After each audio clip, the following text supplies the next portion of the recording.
Oke,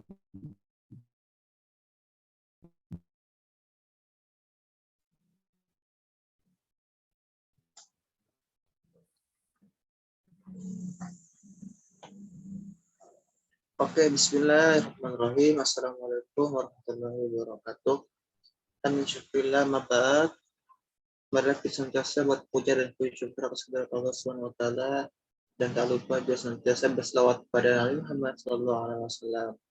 Nah, baik. Jadi sebelumnya perkenalkannya, saya Ridwan Soleh, NIM 5030121038. Nah, saya Ridwan Soleh dengan NIM akhir 038 akan menjelaskan tentang pengantar ilmu komunikasi dalam pelajaran ilmu komunikasi dengan dosen pengampu Ustadz Andi Amrul Jaya Resos MS. Nah, langsung saja ke materi. Dasar-dasar ilmu komunikasi yang pertama yaitu hakikat dan pengertian ilmu komunikasi.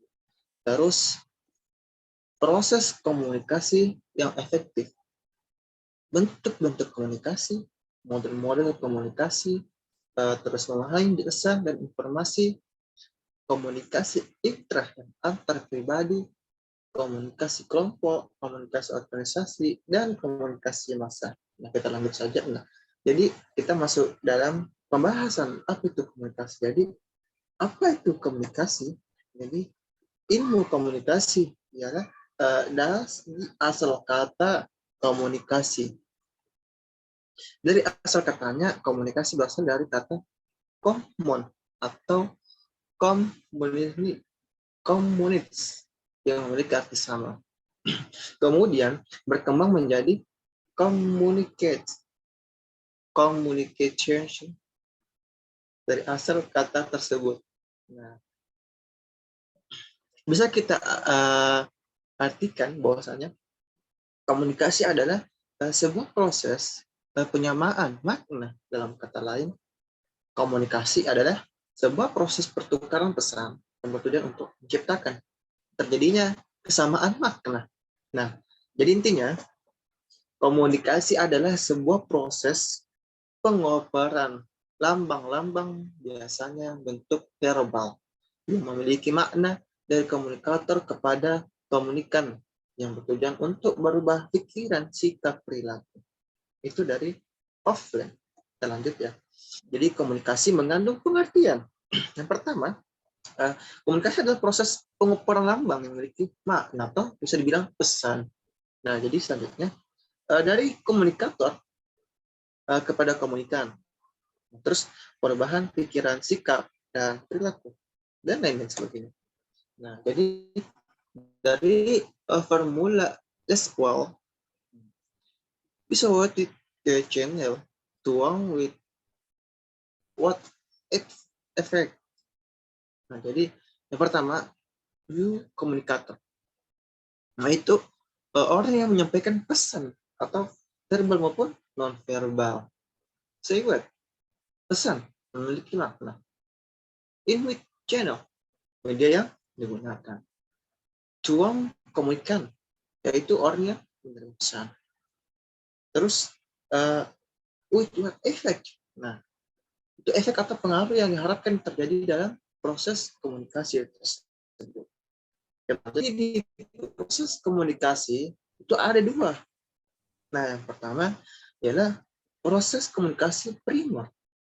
Nah, dalam proses komunikasi primer ini, proses simbol-simbol atau pesan yang melalui komunikator kepada komunikan dengan menggunakan bahasa sebagai media utamanya. Nah, jadi yang kedua, proses komunikasi sekunder. Nah, jadi proses komunikasi sekunder ini yakni proses pengoperan simbol-simbol pesan ya dari komunikator kepada komunikan dengan menggunakan alat bantu setelah menggunakan bahasa sebagai media utama.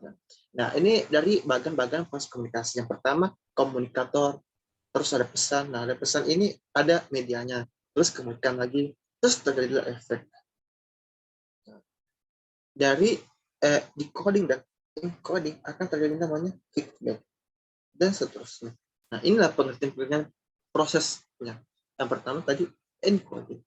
Nah, ini encoding adalah proses yang dilakukan secara internal oleh komunikator dalam menyanyi atau mengemas pikiran dan gagasan ke dalam bentuk lambang-lambang terpesan, dan selanjutnya proses ini disebut sebagai proses pembentukan pesan. Nah, yang kedua, decoding.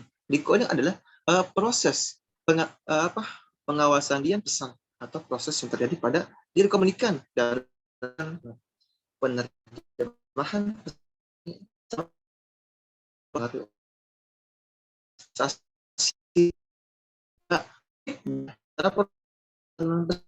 pesan. Ya, kita ulang lagi. Feedback ya. Setelah proses dikomunikasikan, maka akan terbentuklah efek yang bentuknya sesuai dengan proses decoding, komunikan. Selanjutnya komunikan akan memberikan umpan balik atau feedback sebagai balasan kepada komunikator. Ya, kita lanjut lagi ya. Jadi, nah ini ya, komunikasi yang efektif. Komunikasi yang efektif haruslah kita frame of referensi, terus ada path of ekspresi, terus kita satukan, maka jadilah overlapping of interaction. Lanjut. Nah, strategi dalam komunikasi itu penting dalam komunikasi. Tujuan sentral strategi komunikasi. Yang pertama, to score understanding. Yang kedua, to establish acceptance. Yang ketiga, to motivate action. Kita lanjut lagi. Jadi, kampanye peningkatan minat baca masyarakat pedesaan itu to support understanding. Pada tahapan ini disusun dan tujuan hanya untuk membutuhkan pemahaman. Contohnya, guna meningkatkan minat baca untuk pertama kali. Nah, sebuah perpustakaan di kabupaten mengadakan penyuluhan ke desa-desa. Pada tahapan ini, maka pesan yang disusun ditunjukkan baru sebatas pada pemberian pemahaman. Nah, kepada warga desa akan pentingnya. Jadi, ini tadi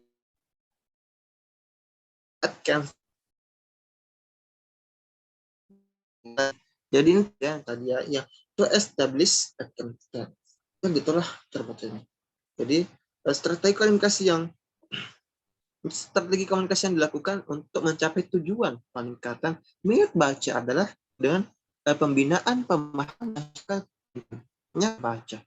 Nah, pada tahapan ini proses komunikasi yang dilakukan sudah pada tahapan advent, di mana pesan-pesan disusun sudah berorientasi pada membina pemahaman masyarakat tersebut, yaitu dengan cara meningkatkan intensitas penyampaian pesan-pesan tentang pentingnya minat baca. Hal ini bisa dilakukan dengan jalan peningkatan intensitas penyuluhan dan kampanye, brosur, iklan, dan media komunikasi lainnya. Selain itu, pada tahapan ini komunikator perpustakaan kabupaten harus membuka aksesnya. Selanjutnya, to establish attention. Nah, informasi kepada masyarakat. Misalnya, informasi berkaitan dengan kegiatan perpustakaan, perbuku-bukuan, buku-buku yang tersedia di perpustakaan, dan bentuk informasi lainnya yang mendukung tentang to establish. Kita lanjut lagi.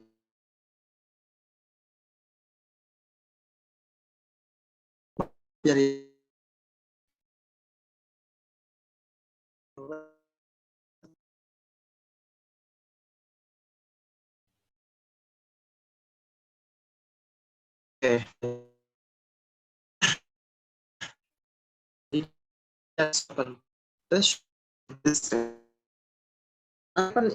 ini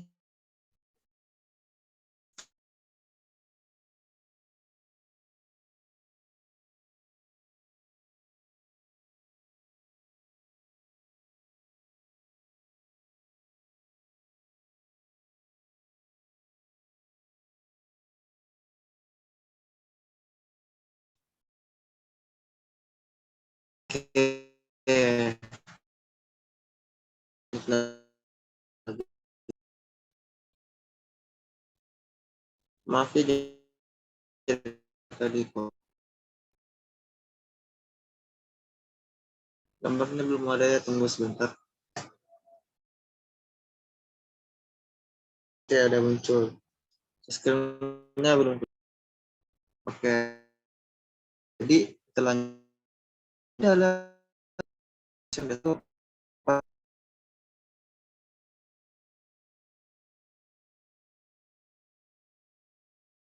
klik ya.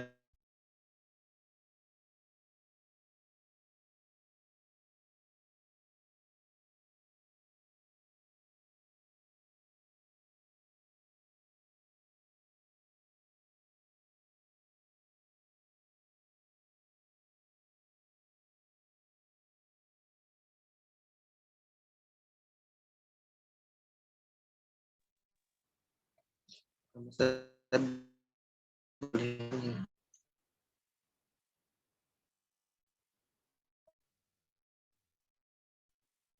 skin dulu.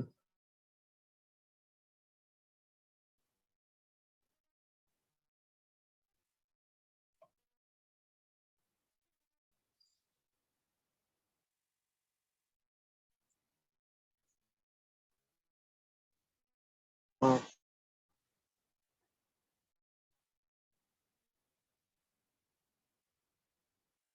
udah ya. Oke, kita lanjut. Jadi presentation design itu pada tahapan ini bentuk-bentuk komunikasi yang dilakukan dan bagaimana membuat orang yang mau bertindak sesuai dengan kita inginkan. Konteks kampanye, peningkatan minat baca, maka pesan dalam komunikasi yang dilakukan sudah harus mengarah pada mengajak orang untuk segera datang ke perpustakaan. Nah, dalam konteks periklanan, bentuk pesannya sudah harus hard selling. Jika yang ditawarkan adalah produk real, maka yang hard listening adalah pesan iklan dengan memberi iming-iming kepada konsumen agar segera membeli dengan gratis piring cantik atau dengan cara memberikan nilai yang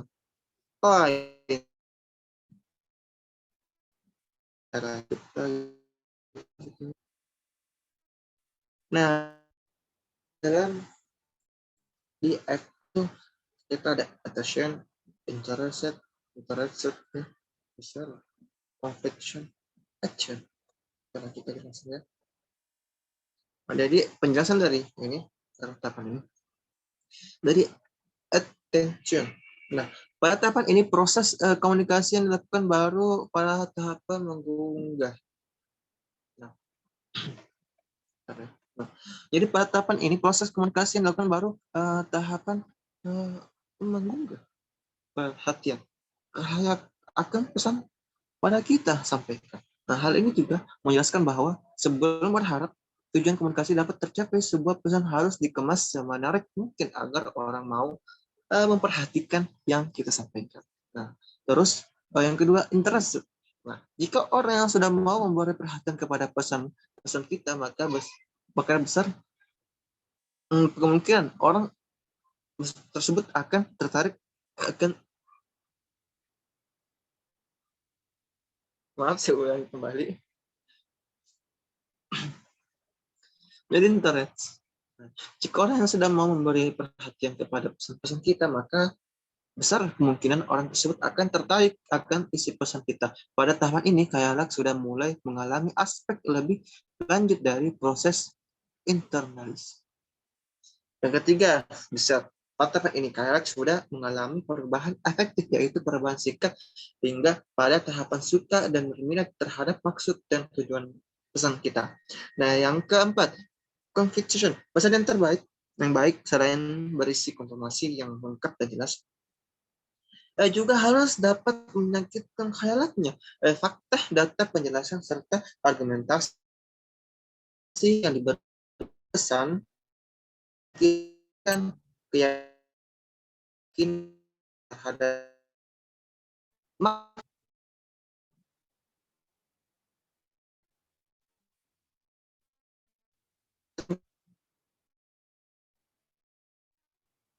action. Action ini setelah yakin, maka langkah selanjutnya adalah ketindakan. Karena itu, selain pesan dibuat menarik, mampu menarik minat dan meyakinkan khayalat, pesan juga harus memotivasi tindakan khayalatnya. Nah, pada konsep action ini, pengertian dan penjelasannya dapat disamakan dengan penjelasan pada konsep konsep to motivate action pada tujuan sentral komunikasi. Kita lanjut saja. Menyusun strategi komunikasi. Nah, menyusun strategi komunikasi yang pertama ya peran komunikasi dalam komunikasi. Komunikator dalam komunikasi. Terus pengkajian tujuan pesan. Pemilihan media komunikasi, terus mempraktikkan, terus menetapkan efek yang diharapkan. Lanjut lagi. Nah, peran komunikasi. Peran komunikasi yang pertama daya tarik komunikator.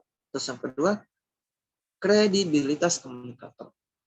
Dalam kredibilitas komunikator ada kalian, kepercayaan, dinamisme, sosialitas, koorientasi. Nah, terus ada juga pengkajian, ada poin ya atau lakukan pemberian informasi. Terus yang kedua untuk motivate action. Ini metode persuasif dan metode instruktif. Kita lanjut aja. Dan dalam pemilihan berkomunikasi, media komunikasi banyak sih, dari cetak, tulis, hingga elektronik. Namun efektivitasnya dari masing-masing media itu sendiri juga berbeda. Karena itu seorang komunikator yang harus dapat memahami karakteristik media komunikasi. Sehingga pada akhirnya dapat memilih media apa yang tepat dan sesuai dengan karakter pesan maupun karakter khalayaknya. Terus kita harus juga memahami khalayak sebelum kita melanjutkan proses komunikasi. Dan kenapa? Karena hal ini yang perlu diingat adalah kita harus mempelajari siapa yang akan menjadi sasaran komunikasi kita. Nah, ada pun hal yang ketahui dari khalayak sasaran adalah kerangka referensi khalayak, terus situasi dan kondisi khalayak. Nah, berakhirlah dari materi saya tentang ilmu pengantar komunikasi. Terima kasih atas presentasi saya, semoga bermanfaat dan mohon maaf atas kesalahan yang ada pada diri saya, atas jaringan saya, dan mohon maaf semuanya kepada Bapak dosen dan teman-teman sudah menonton video saya. Terima kasih sudah melihat, semoga bisa pelajarannya dan mohon maaf sekali, mohon maaf atas kesalahan saya, atas juga ketidakjelasan dalam berbicara. Terima kasih. Assalamualaikum warahmatullahi wabarakatuh. You can add .sh tanya